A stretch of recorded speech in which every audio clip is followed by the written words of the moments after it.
Coming up on 2020 on ID. You got a murderer. Designing women, dealing from the bottom of the deck, accused of scheming, stealing, even killing. The girlfriend on trial for murder by stiletto. You feel blood in your hands, and I did it. And the secret, she says, led to his death. He would like for me to kind of step on him. Dressed to kill.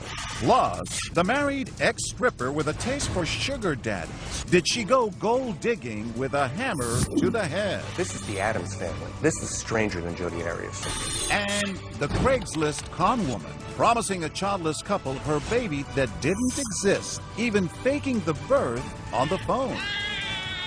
Also, in love and planning their blowout wedding when the bride-to-be goes missing. We do feel like she is in danger. Got that text that she's kidnapped. Kidnapped? Or something more shocking? Tiffany was there in the room by herself. Designing women. Welcome to 2020 on ID. I'm John Quinones. From lies that spin out of control to scams to murder, the women you're about to meet have left lives in shambles. First, Ana Trujillo admits she killed her lover. But what grabbed national headlines was the murder weapon, a blue suede 5.5-inch stiletto heel. In 2014, Ryan Smith first brought us the story of a woman who said she acted in self-defense. But was she dressed to kill? A woman accused of killing a man with her stiletto heel. Ana Trujillo is being held here, and testimony is still going on. Prosecutor Sarah Mickelson demonstrated to the jury. Houston has some crazy, crazy crime, and this is one of the craziest things that I think a lot of us have ever seen. About 10 puncture wounds to the head. When you hear of someone dying, especially a brutal death, they're being shot, they're stabbed, but no one ever thinks there's going to be a stiletto heel in the middle of it, right? Yes, who ever heard of assault by deadly footwear? The crime scene, a ritzy condo in this high-end high-rise, and the accused, a petite, soft-spoken mom looking at life in prison, telling her story to 2020. It's very surreal. It feels like it happened to someone else, and I'm just watching it. Born in Mexico, Ana Trujillo came to America with dreams of making it big. Married twice, the mother of 2 young girls, she was a striking, vibrant young woman who was once the host of a community access show and called herself Anna Fox. Thank you for joining me and enjoying ourselves. The producer said I had a bubbly personality. Is that who you are? That TV host with that bubbly personality? Yes, I am, actually. I'm usually very optimistic. I love life. I love friends. And I just believe in being me. But those big dreams jumped the track as she landed on the hard side of town. Jim Carroll met her at the Lawndale Hotel, where they both once lived. What was she like? She laughed a lot. I mean, she was really cool. She just talked about spirituality and the pyramids and ghosts and the tarot. She was a drifter, floating from job to job, wishing for the right things, attracted to the wrong people. She brought several men to the hotel, and finally I started talking to her. I said, look, you know, we can't have none of that business going on here. And how many men would you estimate this was? 4 to 6 men. One of them was the professor. His name? Stefan Andersson, a naturalized citizen from Sweden who worked at the University of Houston as a medical researcher. Tell me about him. Well, he was very charming. He had a beautiful young spirit. He was a professor, and that is really what attracted me. How did he treat you in the beginning? Oh, he was wonderful. In the beginning, it was all so carefree. Here at the local taco shop, Bodegas, they were regulars, and his friend, Adam Benjamin, remembers the early days of their romance. You can see Stefan right there. So what was Stefan's taste in women? Stefan liked attractive women in heels with nice legs, but he didn't have girlfriends or anything like that. Why do you think he felt so connected to Anna? She was a bad girl. It's the opposites attract. Within weeks, she'd moved on up to his deluxe apartment in the sky. You wanted to marry him. Yes. He wanted to marry you. Yes. It wasn't all about love. It was also about sex. Kinky sex. Trujillo claims her man had a thing for shoes, and she was happy to oblige. What did he want you to do? He had a shoe fetish. He would like for me to kind of step on him. Step on him? Well, walk on him. He liked a little bit of pain. But just months after they met, that happily ever after, began to wear thin.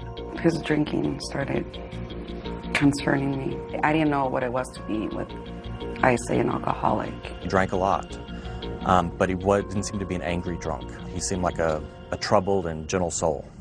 A troubled soul who, according to Anna, had a hidden dark side. He was super sweet and nice, and all of a sudden, out of nowhere, he would just turn into this other person. He would just start accusing me of things. Like what? Why did you leave me? How come you didn't take me with you? What would you do when he did this? I would not provoke him. I would just be quiet. Did other people know about this side of him? Did other friends see him like this? He hid it really well. It was a hot summer night when Anna and Stefan go out for a night at Club 5015. They share a bottle of wine, chased by a few shots of tequila. In this case, a combustible mix. Anna is dressed to kill in her 5.5-inch blue velvet stilettos. I had the huge high heels that he loved for me to wear. It made you happy to buy the stiletto that he liked. I had to be very careful because the shoes were so high. Surveillance videos at the restaurant paint a portrait of a good time girl. Take a look as she flirts with a stranger at the bar, then does a sexy chair dance. At first, she and Stefan seem to be having a great night out, but by the time she is ready to leave, he is not. I was going to leave early in the morning to go see my daughter. I wanted to leave, not stay out very long. He kept wanting to stay longer. That decision to go home is the spark, she says, that will ignite a firestorm. Still, the last images captured at the nightclub show Stefan calm as he leaves the bar with Anna. Was he wasted by the time you got to the cab? Yeah. As the cab pulls up, Rosemary Gomez was at the wheel, accompanied by her husband. I was just taking the pill like I normally do. As the couple approaches the cab, Reagan Cannon said Anna was loud and abusive. She tells him, go get a cab, you know? In Anna's version of the story, it's Stefan who was getting aggressive. You say he starts getting agitated. I just remember him looking at me angry. Angry from Anna's point of view, but not from the front seat, where Reagan Cannon has some advice for the shy professor. I said, are you a man or a mouse? Come on, dude. I said, what are you doing letting her talk to you like that? It is past 2 in the morning when the taxi drops them off at Dr. Anderson's pad. But you had a funny feeling that something was going to happen. He squeezed my hand and he said, no, I'll be okay. And I told him, I said, I just have a feeling something's going to happen. Look at these photos. Coming home from the bar, walking calmly to the elevator. It was the last time Anderson was seen alive, but Anna claims he was on the verge of a murderous rage. All of a sudden, he just turns around and has a complete different look on him. Angry. As the couple sets foot inside the apartment, her life was about to change irreversibly, and his about to end.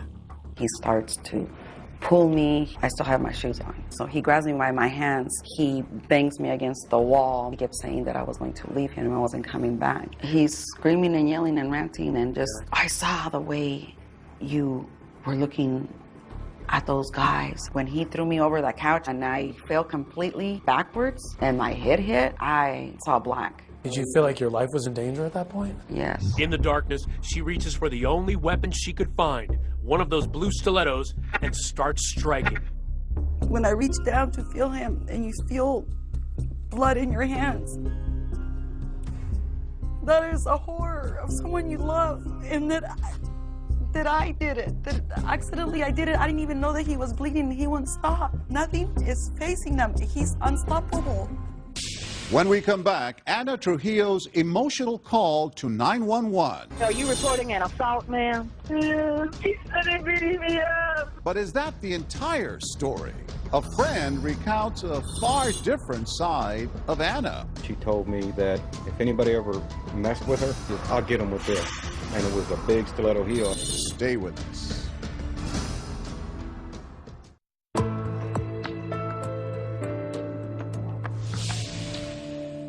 Are you reporting an assault, ma'am? Yeah, he assaulted me. I hit her with my shoe and he's bleeding. He started beating me up. When Houston police received Anna Trujillo's desperate 911 call, they raced to her boyfriend's high-rise condo and walked into a slaughterhouse. The crime scene photos in this case were especially gruesome. The blood spatter, the victim still lying there, It was a tragedy, and it was horrible. The hallway was streaked with blood. The deceased, medical researcher Stephen Anderson, barely recognizable from more than 24 stab wounds to his head, face, and neck, all from the heel of Anna's blue velvet stilettos. Stephen's hair still stuck to the heel. And on a glass table nearby, a macabre sign. Trujillo's Book of Tarot turned to the picture of death. Instantly, the police officer was suspicious. He just yelled at me and took his gun out and he told me to get down on the ground. I thought they were there to help us. The millions of officers showed up and where was the ambulance? Anna tells police Anderson had attacked her, that she killed him in self-defense. She was drenched in blood. Police bring her in for questioning, and Anna gives a rambling, disjointed statement that includes little about the actual killing. It's a meandering sort of my life up till now 3-hour tape in which she talks about what actually happened the night of, very briefly.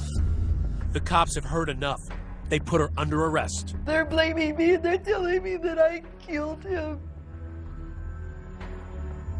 I am not a murderer. She's booked post-bail and is put under house arrest. But as the countdown to trial begins, Houston was riveted. The murder weapon is a 5.5-inch heel. Stabbing her boyfriend to death with And it was a bloody scene. Each day, new allegations surfaced about the violence in her past. Brian Goodney, a former friend, remembers a startling attack. Walk her to the door, turn around to open the door, and get hit on the back of the head with a candlestick. That was the last thing you remembered. She knocked me out. And remember the Lawndale Hotel where her friend Jim Carroll once lived? He told the most jaw-dropping tale of all. She told me that if anybody ever messed with her, she pulled her shoe off. She says, "I'll get them with this." And it was a big stiletto heel. The trial began in a burst of lights, camera, and bravado. Feeling confident? Do I look like I got scared? From the beginning, prosecutors pulled no punches, focusing the jury on that killer heel, really the star witness in this case. Over and over, they demonstrate the brutality of the crime. In trial, we saw an x-ray of the shoe. To the naked eye, it just looks like a cobalt blue stiletto high heel. But once you saw that x-ray, it looked like an ice hammer. He had 10 puncture wounds on his head, 15 to 20 around his neck, face, and arms. That is excessive for a lot of people. Excessive, what he was doing to me? He was enraged. He hit me on the head with my own shoe. Even though his case is far from a slam dunk, Anna's attorney, Jack Carroll, still seemed confident.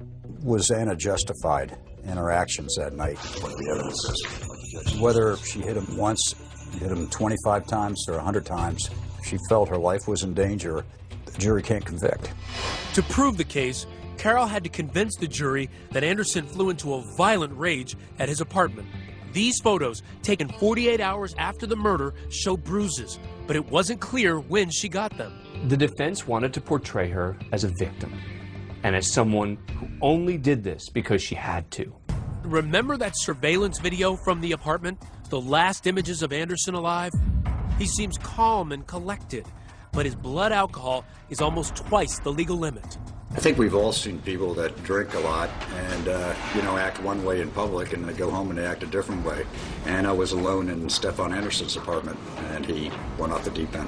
Did the mild-mannered professor attack his girlfriend in a drunken, jealous rage? She talked about being smothered at one point and then he was grabbing her. That's when she started hitting him with a shoe. But it's the murder weapon itself, that $29 stiletto shoe, that could come to Anna's rescue. It's not a gun. It's not a knife. It's not the typical thing someone would use to kill someone. So that could help the defense in saying she just grabbed whatever she could. On the morning of April 6th, the sun rose over a perfect spring day in Houston. Closing arguments in the Trujillo case were about to begin. It won't be until your just verdict that she ceases to be the stiletto stabber, and she will then forever be Anna Trujillo, murderer. But the defense argued that she was fighting for her life. As long as she reasonably fears with the threat of serious bodily injury or death, she's justified. After less than 2 hours of deliberation, the verdict was swift and unequivocal. We, the jury, find the defendant, Anna Trujillo, guilty of murder as charged in the indictment. She is now a convicted murderer, sentenced to life in prison. And though that shoe may fit, she still refuses to wear it. We all have opinions of what we would or wouldn't do, or why, or how. But when you find yourself in a situation, you don't know either, because it's a situation. You don't know what you're going to do when that happens. You think you do, but you don't. In spite of all of that, you loved him. I love him, and I'm mourning, and I'm sad, and I'm in pain, and I have no closure. And it's not my fault.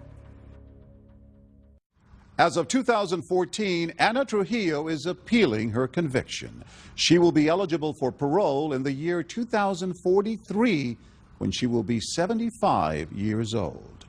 When we return, an ex-stripper and her sugar daddy boyfriend. Why was her husband murdered? This is the Addams family. This is stranger than Jodi Arias. Stay with us.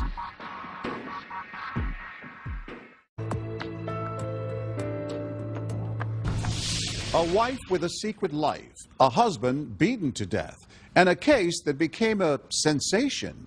In 2014, Jim Avila first told us about a troubled couple where infidelity and a thirst for money added up to murder. Phoenix, Arizona, the Valley of the Sun, where hot asphalt seems to bake human tempers, delivering simmering trials and raven-haired killers. Jodi Arias, and now this woman, Marissa DeWaugh. We thought coming into this trial that it was going to be the next Jodi Arias trial, but this is the Addams family. This is stranger than Jodi Arias. Are these the hands of a murderess? Is this the face of a killer? Or is 36-year-old Marissa a victim, so battered by an abusive husband that she bludgeoned 34-year-old David Harrell to death with multiple blows to his head? The 36-year-old Gilbert woman claimed she was a victim of abuse, but the prosecution is telling a different story. Marissa DeWaugh could face the death penalty. Killer or victim? The puzzle that has stumped Phoenix, Arizona since January of 2009. From the beginning, just hours after the bloody attack that splattered the couple's master bedroom from floor to ceiling, Marissa DeWaugh tells a story of constant abuse, verbal and physical. How did he hit you? With his fists. Okay, and where was he hitting on your body? On my temple. And he just kept hitting me. Marissa even stands to show police how she says her husband of 9 years raped her on the night of the attack, choking her before forcing her on the bed against her will. So you came home, you want to have sex, didn't you? Got mad? You wake up, he's raping you. Hands are on your neck. He likes that. He likes it because he can hold it here. Got it. Okay. At times, crying at appropriate times, seeming completely distraught, and yet at other times, she was almost smiling in an uncomfortable way that a seasoned detective would probably look at and at the very least find odd. For police, it was an odd story and an odd victim. Dale and Marissa had met as teens in their hometown of Lake Havasu, Arizona, a party town known for outrageous spring breaks. They met up again years later in their 20s in Phoenix. By then, Marissa had a baby. She was a stripper, and according to her former friend and nanny, Amy Dewey, an opportunistic Marissa saw Dale as a catch.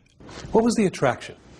I think that she saw a man who had just graduated from refrigeration school and had the potential to make money. It was always about the money. Amy lived with Marissa and Dale for a time in Phoenix before their marriage. Was there any sense that Dale was violent in any way? No. She would come home and try to pick a fight with him or try to provoke him, and he would just tell her, I'm not going to fight with you. I love you. Let's work this out. Then came the day Amy was fired after a chilling conversation. If true, it would foreshadow a future grisly murder. She came to me and said, Dale is dreaming about having sex with you. I don't think that's appropriate. I'm concerned for your safety. Dale is dreaming about killing you with a hammer. You have to go. Fast forward to one January night, Dale in his bedroom, critically wounded by, yes, a hammer. My husband was trying to hurt me, trying to strangle me. In the interrogation room, Marissa plays the battered woman card.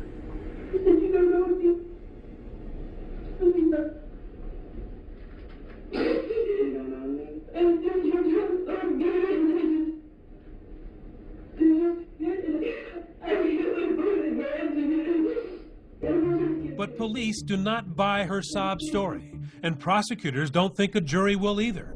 Opening statements today in the case of a woman accused of killing her own husband. The real motive for that tool-time thrashing, they say, was a big fat payday. Marissa's a woman who likes money. But more than that, she likes easy money. Prosecutors showed the crime scene in vivid detail, displaying Dale's deadly injuries. Arizona Republic writer Michael Kiefer is in the courtroom. You know, she put a fist-size hole in the side of his skull. Then the prosecution begins to reveal a secret life that Marissa never spoke of. A past that includes working that pole at a strip club. The risky behavior, the boyfriend, the stripping. You get a picture of someone who doesn't have rules. Living on the edge. Yeah. One of those lovers, Alan Flores, loaded with cash. They met on a website for rich men called SeekingArrangement.com, the so-called elite sugar daddy dating website. So you began having sex the first day you met? Correct. In return, he loans her more than $300,000, keeping meticulous track of every dime. To hear him tell it, she's going to pay it back any day now. This insurance money's going to come through. Don't worry about it. There it is. What prosecutors believe is the real motive for the murder. A big life insurance policy on Dale, earmarked to pay back her sugar daddy. A new insurance policy that was worth $1 million. It was not looking good for Marissa, but her defense had yet to start. And when it did, a blockbuster of its own. Until then, really nobody had said anything positive about Marissa. Nobody. Marissa had an ally, her oldest daughter, Rhiannon, named after the Fleetwood Mac song. And she has a devastating story to tell about her stepdad, Dale. Her daughter came in and said, yes, Dad hit Mom. And said, yes, Dad had his affairs. He'd come home smelling of some other woman's perfume. And when the prosecutor brought up, well, didn't your mother hit your father as well? She said, well, not nearly as much as my father hit my mother. That was damning. It was a tough defense for Dale's family and friends to hear, but would it sway the 7-woman and 5-man jury? Do you find the defendant as to count 1, first-degree murder, guilty? Murder in the first degree, guilty. The jury ruling 36-year-old Marissa DeVois, mother, stripper, and gold digger, was now a killer too. It's unfathomable. Why did Dale die? It seems like they proved in court that he died for money. Why did he put up with her, you think? He loved her. She killed the one person who loved her. Marissa DeVois was sentenced to life in prison without parole. As of 2014, she plans to appeal her conviction. Up next, the designing woman who scammed a childless couple. She had the baby bump, the labor pains, even the baby pictures. What she didn't have was a baby. I lost it. I'm like, oh my gosh, this isn't real. Stay with us.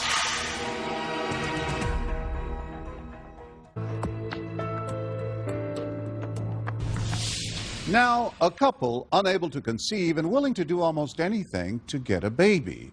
But as Rena Ninen first reported in 2014, little did they know they'd end up victims, not parents. Even before they got married, Mark and Tracy Dzansky, living in a kid-friendly community outside of Chicago, talked about having children. Can't wait to have a little girl and put her in the sundresses and fix her hair. But Tracy was unable to conceive, and going through adoption agencies can be an ordeal. It takes so long and it's so expensive. So the Dzanskys decided to write a heartfelt ad on Craigslist. We want a child more than anything in the world. We are not rich, but we can give that child anything or everything they may need. It's a growing trend, wannabe parents going online to adopt a child. Legal? Yes. Guaranteed? No. Finally, the Dzanskis get the answer they've been waiting for from a pregnant mom almost 1,000 miles away in North Carolina. She knew that she couldn't take care of this baby.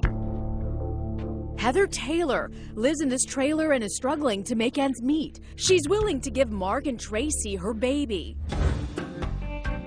So it's time to go shopping. We got a few of the items and all the equipment and whatever else the baby needed here. The local Babies R Us wasn't the only place the Jakinskis were dropping cash. Naturally, during the pregnancy, there were some financial expenses that she said she needed money for. And we didn't hesitate. I mean, you know, we want to keep her healthy. She's carrying our adopted baby.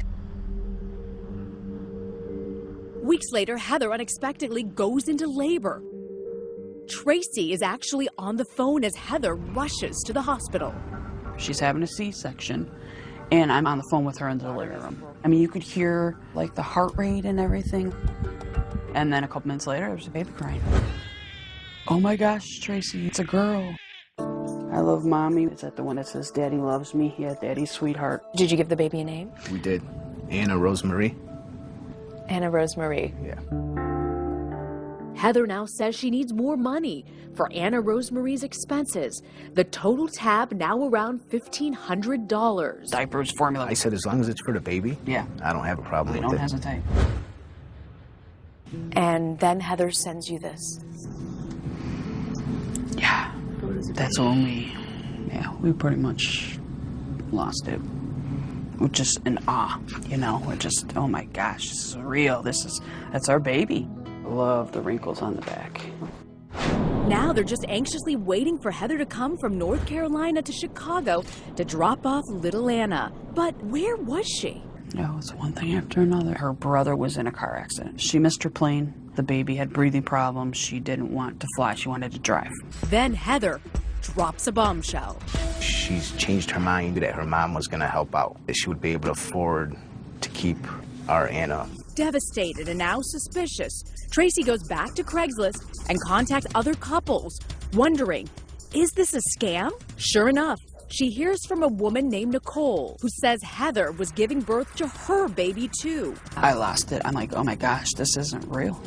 No, it wasn't real. The pregnancy, the sounds of a newborn crying in the hospital room, those photos, all part of an elaborate and heartless scheme. There was never a baby. And it was all a lie. It was all a lie. Detective David Flynn from the Pitt County Sheriff's Department says Nicole, the North Carolina victim, got these photos as proof of Heather's fake pregnancy. So she's pretending here to be pregnant. That's correct. I'm not sure what she used to make her belly bigger. So who is Heather really? Well, she's no stranger to the law, arrested for writing bad checks and identity theft. And speaking with Heather Taylor's family, she's had a long history of making up stories. And we told her, so if you can start paying us back every month some of the money, I won't press charges. But just like the baby, the refund was never delivered. I said, you're full of it, we're done. I said, you'll be hearing from the detective. Authorities say the suspect solicited people on Craigslist claiming to be pregnant and needing money. She was arrested and charged with a felony. She was given 36 months supervised probation, and she had to seek mental treatment. She was also ordered to pay restitution. I guess it really isn't even the money that hurts the most. The emotional toll that this took on them, you really can't repay them for that. How could you be so cruel and mean and deceitful to do this to somebody? I was just heartbroken. It's like the baby died almost, or right. Were you mourning? Oh gosh, for months. Our little Anna would be a year old. Despite their awful experience, the Dzanskis haven't abandoned their dreams of parenthood. Soon, they hope to start fostering to eventually adopt a child. And you believe in your heart it's definitely going to happen? Yes, there's no doubt in my mind. That baby's going to have nothing but the best. As of 2014, the Dzanskis have obtained a state license to foster children and still hope to formally adopt a baby. Up next, a bride goes missing just before her wedding. Biggest fear, bar none, is somebody finding Tiffany Bray dead while we're looking for her. But this disappearance is not what it seems. They spent quite a bit of time watching me. And a very surprising ending. I don't even know till this day where I'd be if they wouldn't have found me. Stay with us.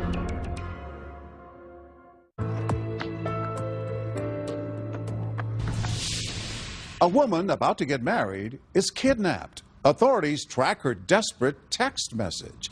But as Deborah Roberts first reported in 2014, there's a twist.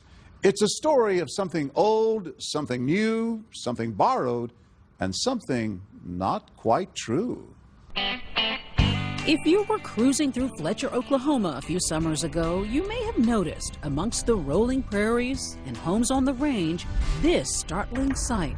A billboard about a missing blonde. Right now, detectives are trying to find 39-year-old Tiffany Bray from Fletcher. Tiffany Bray, her smiling face peering down in that haunting picture, had vanished, and her frantic family was all over the news. She's wrong. She's a piece to this family, a piece that we have to have back. Pleading for information, for anything to help. We do feel like she is in danger. She needs to be found. This big mystery on the Great Plains was served with an extra helping of heartbreak. Tiffany disappeared just months before her wedding day. Her fiancé, Chad McGuire, feared he'd have to turn wedding plans into funeral arrangements. I was worried that she'd run off the road and had a wreck. Tried calling her several times, and it just goes straight to voicemail. Chad, a plain-spoken power company worker, fell hard for the petite blonde who fit right into his cap and overalls world. We'd go driving around on the back roads, play in the mud in the Jeeps, have a good time. She seemed to be perfect. She cooked, she cleaned, kept up with the laundry. Not one for hemming and hawing, this rustic Romeo offered his sweetie a heart necklace for Valentine's Day, and a few months later hopped in his pickup truck with a diamond ring.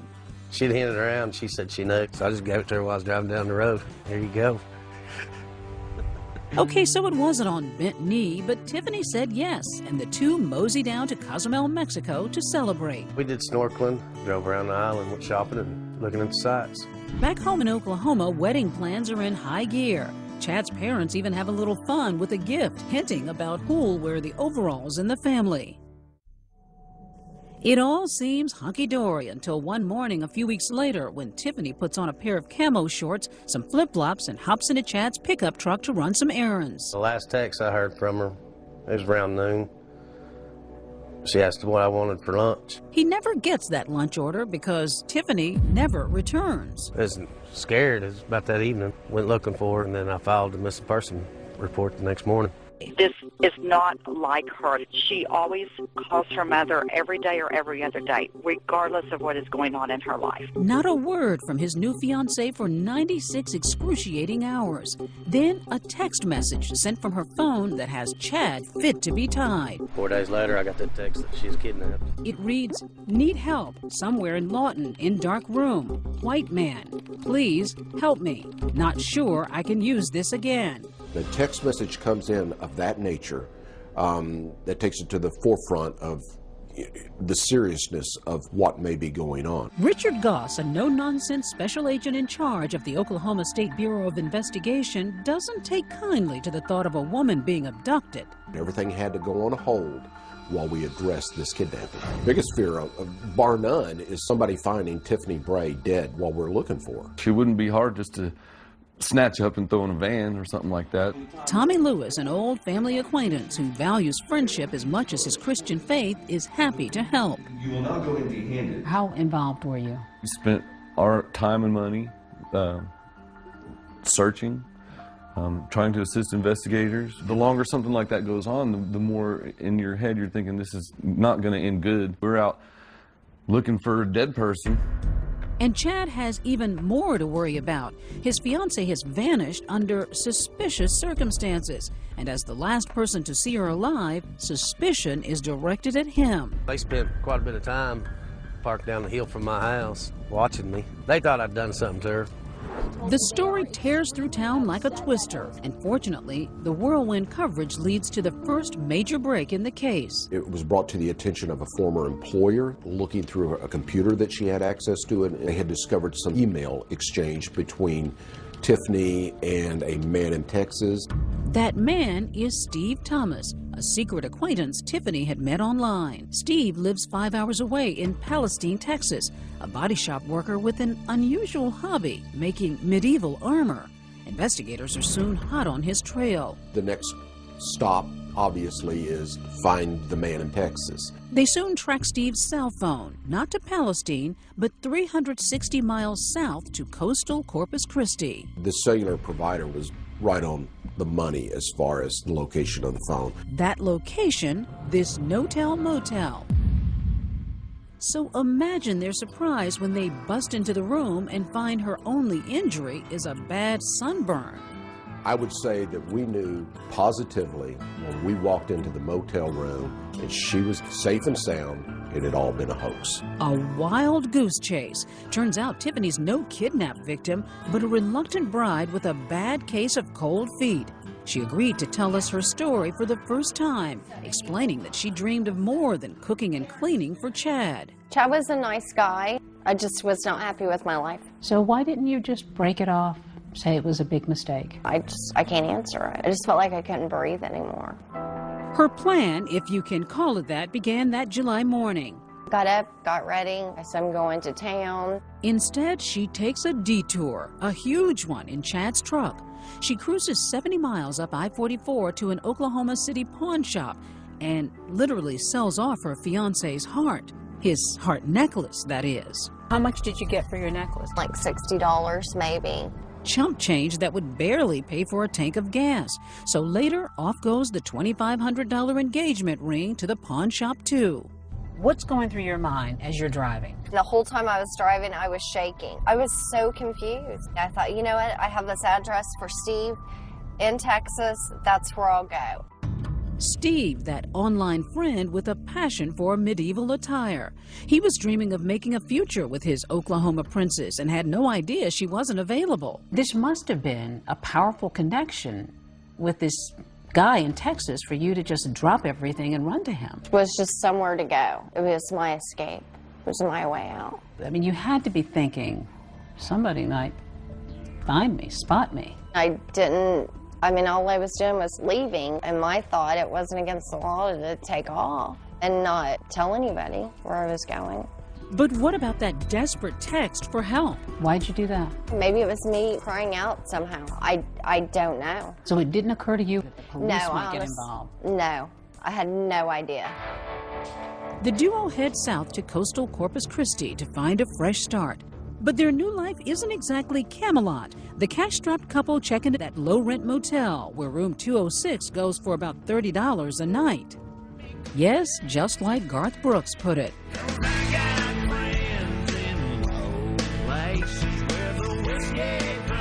What did you do with yourself those days? Absolutely nothing.